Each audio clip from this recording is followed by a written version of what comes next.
નમસ્કાર વિદ્યાર્થી મિત્રો, વન ટચ એજ્યુકેશન યુટ્યુબ ચેનલમાં હું એમ ઠાકોર આપનું હાર્દિક સ્વાગત કરું છું. ફ્રેન્ડ્સ, ધોરણ 11 સામાન્ય પ્રવાહની ઓક્ટોબર માસની એકમ કસોટી જે યુનિટ 4ની છે એ ઇંગ્લિશ વિષયમાં એનું સોલ્યુશન આજે આપણે આ વિડીયોમાં જોઈશું એકદમ સરળ રીતે. તો ફર્સ્ટ છે section A, right whether the sentences are true or false. નીચેના વિધાનો એ સાચા છે કે ખોટા તે લખો. તો પહેલું છે, we take a quick pill hoping that our problem will never go away. તો ફ્રેન્ડ્સ, આ આવશે ફોલ્સ. બીજું છે, yoga is good for the digestive system, the nervous system. તો મિત્રો આ આવશે ટ્રુ. પહેલું વિધાન આવશે ફોલ્સ અને બીજું વિધાન આવશે ટ્રુ અને ત્રીજું વિધાન આવશે we always desire new things and are seldom content with what we have. તો આ વિધાન આવશે ટ્રુ. નેક્સ્ટ જોઈએ, find out and write the nearest meaning. એક શબ્દ આપેલો છે અને એના ચારમાંથી નિયરેસ્ટ મિનિંગ નજીકનો જે અર્થ થતો હોય એ અર્થને આપણે લખવાનો છે. તો ચોથા નંબરનું છે એન્ઝાયટી. તો આમાં એનો નિયરેસ્ટ મિનિંગ થશે વરી. ત્યારબાદ પાંચમું છે વિટાલિટી. તો એમાં એનો નિયરેસ્ટ મિનિંગ થશે સ્ટ્રેન્થ. નેક્સ્ટ છઠ્ઠું છે પ્રોલોંગ. આનો નિયરેસ્ટ મિનિંગ થશે એક્સટેન્ડ. આગળ જોઈએ,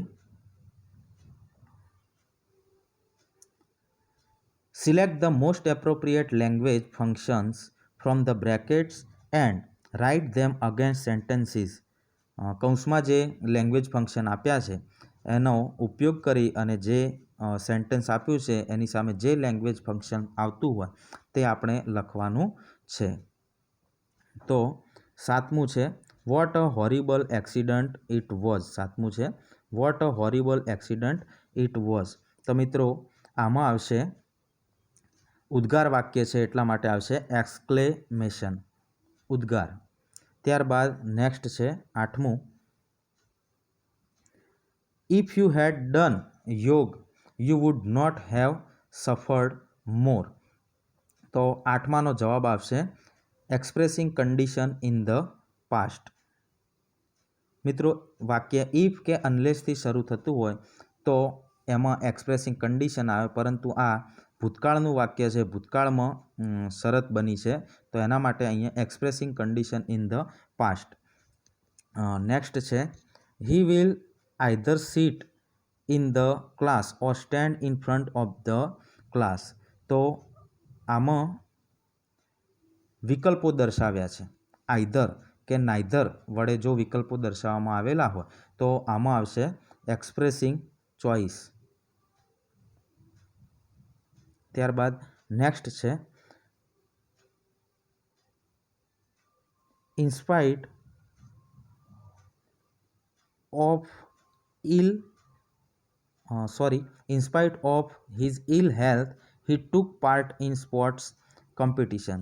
તો મિત્રો આમાં આવશે એક્સપ્રેસિંગ કોન્ટ્રાસ્ટ.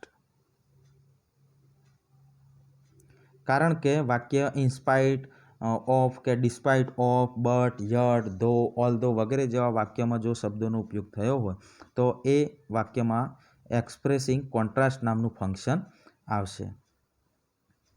ત્યારબાદ નેક્સ્ટ આપણે જોઈશું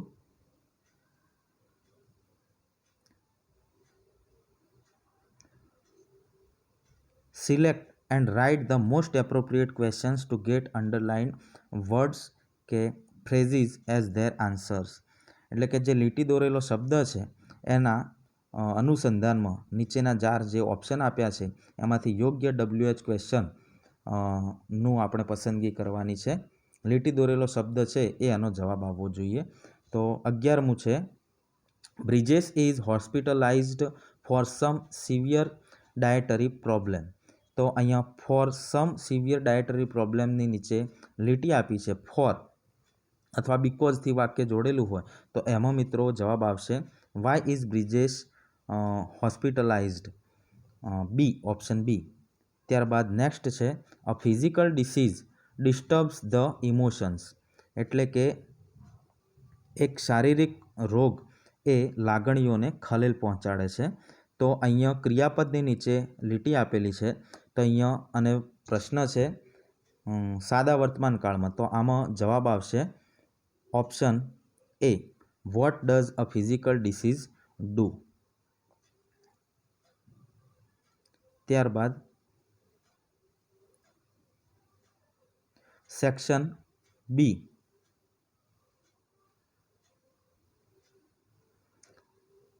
vote does Ayurveda teach us, Ayurveda આપણને શું શીખવે છે. તો અહીંયા 13મા પ્રશ્નના જવાબમાં આવશે સાદા વર્તમાન કાળમાં પ્રશ્ન છે તો જવાબ આવશે આયુર્વેદ ટીચીસ અસ, અને અહીંયાથી સ્ટાર્ટ થશે harmony with nature, simplicity and contentment as keys to well being. ત્યારબાદ વાય ડઝ, 14મો પ્રશ્ન છે why does Ayurveda connect us with the source of creativity. Ayurveda આપણને શા માટે ક્રિયાત્મક સ્ત્રોતોની સાથે જોડે છે. તો આ પણ પ્રશ્ન સાદા વર્તમાન કાળમાં છે તો એનો જવાબ આવશે આયુર્વેદ કનેક્ટ્સ અસ, ક્રિયાપદને એસ લાગશે, આયુર્વેદ કનેક્ટ્સ અસ with the source of creativity.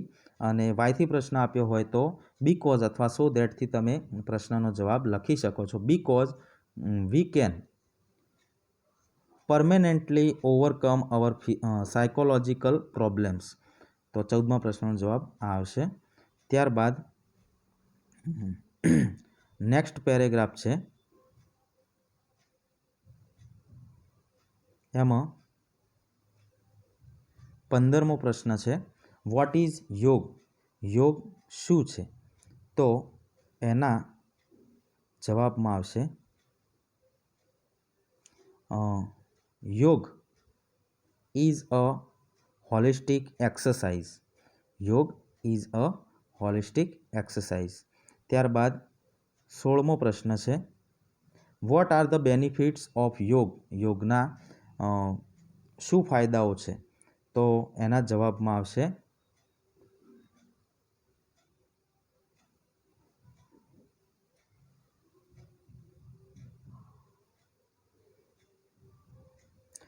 એના જવાબમાં આવશે 16મા પ્રશ્નના જવાબમાં વાક્ય સાદા વર્તમાન કાળમાં છે તો યોગ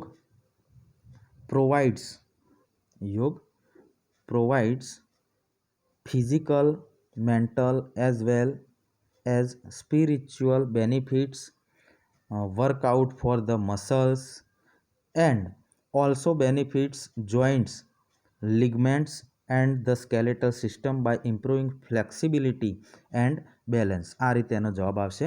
ફરીથી એકવાર એનો જવાબ બોલી દઉં છું કે yoga provides physical, mental as well as spiritual benefits, ત્યારબાદ કોમા કરીને વર્કઆઉટ ફોર ધ મસલ્સ, અને ત્યારબાદ એન્ડ કરીને also benefits joints, ligaments and the skeletal system by improving flexibility and balance. ત્યારબાદ આગળ આપણે જોઈશું 17મું section C, what was the idea of John Roebling, what was the idea of John Roebling. તો આના જવાબમાં આવશે the idea of John Roebling was to build a spectacular, એટલે કૌંસમાં આપ્યું છે વેરી ઇમ્પ્રેસિવ, ખૂબ જ આકર્ષક bridge connecting New York with the Long Island. ત્યારબાદ 18મો પ્રશ્ન છે, what did the bridge building experts say about Roebling's idea? જે બ્રિજ બિલ્ડિંગ એક્સપર્ટ્સ છે એ રોબલિંગ્સના વિચાર વિશે શું કહે છે? તો આ પ્રશ્નના જવાબમાં આવશે ધ બ્રિજ બિલ્ડિંગ એક્સપર્ટ્સ. વાક્ય પેલો પ્રશ્ન સાદા ભૂતકાળમાં છે, ડીડ આવ્યું છે તો સેનું થશે said. The bridge building experts said about Roebling's idea that this was, અહીંયા ધેટ આમાં જોઈએ આવ્યું, this was an impossible feat and told Roebling to forget the idea. ત્યારબાદ નેક્સ્ટ જોઈશું 19મું, what does CSR ask customer? અહીંયા CSRનું પૂરું નામ થશે કસ્ટમર સર્વિસ રિપ્રેઝેન્ટેટિવ, એટલે કે ગ્રાહક સેવા પ્રતિનિધિ. Vote does CSR ask customer? CSR એ કસ્ટમરને શું કહે છે? તો અહીંયા મિત્રો પ્રશ્ન સાદા વર્તમાન કાળમાં આપેલો છે તો જવાબ પણ સાદા વર્તમાન કાળમાં આવશે. CSR ask customer that, CSR ask customer that can she install love, પ્રશ્નાર્થ ચિહ્ન, કેન શી ઇન્સ્ટોલ લવ. ફરીથી આ પ્રશ્નનો જવાબ બોલું છું. CSR આસ્ક્સ, આસ્કની પાછળ એસ લગાવવામાં આવશે, ask customer that can she, customer અહીંયા છોકરી છે, મેમ છે એટલા માટે યુનું સી કરશું, કેન શી ઇન્સ્ટોલ લવ. અને આને ઇનડાયરેક્ટ સ્પીચની જેમ ઇનડાયરેક્ટ સ્પીચમાં જવાબ આપવો હોય તો CSR આસ્ક્ડ કસ્ટમર, પછી વાક્ય પ્રશ્નાર્થ છે તો ઇફ શી કુડ ઇન્સ્ટોલ લવ, આ રીતે પણ આપણે જવાબ આપી શકીએ છીએ. ત્યારબાદ નેક્સ્ટ છે 20મું, what does CSR advise customer? Customer service representative, ગ્રાહક સેવા પ્રતિનિધિ એ વોટ ડઝ એડવાઇઝ કસ્ટમર એટલે કે ગ્રાહકને શું સલાહ આપે છે? તો અહીંયા પણ પ્રશ્ન સાદા વર્તમાન કાળમાં છે તો એનો જવાબ આપણે આ રીતે લખી શકીએ, બંને રીતે લખી શકાય. CSR એડવાઇઝીઝ, એડવાઇઝની પાછળ S, CSR advises customer that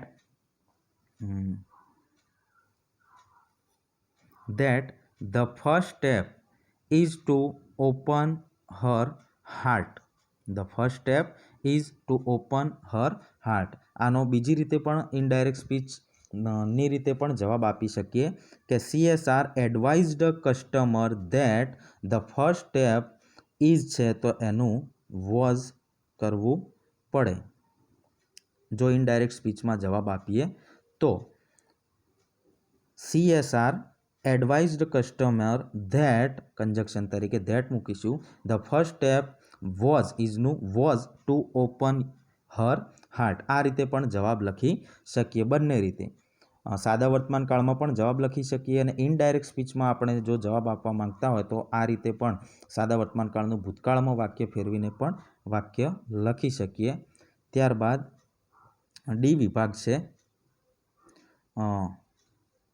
21મો પ્રશ્ન, Rajendra Patel has received a pair of sports shoes from Flipkart which is not proper, so write an email for the replacement of it to flipkart@co.in.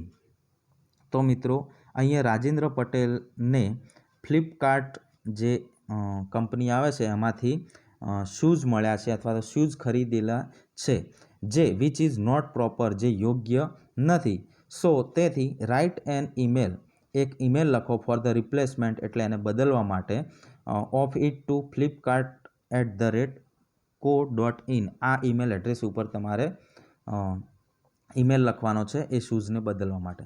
ત્યારબાદ એના અથવામાં પ્રશ્ન આપ્યો છે, prepare a report about the independence day celebration in your school. તમારી સ્કૂલમાં સ્વતંત્રતા દિવસની ઉજવણી કરી બરાબર, એના વિશે તમારે એક અહેવાલ તૈયાર કરવાનો છે. તો આ બંને પ્રશ્નો એ લોંગ આવે છે, એટલા માટે તમને એ મળી જ જશે.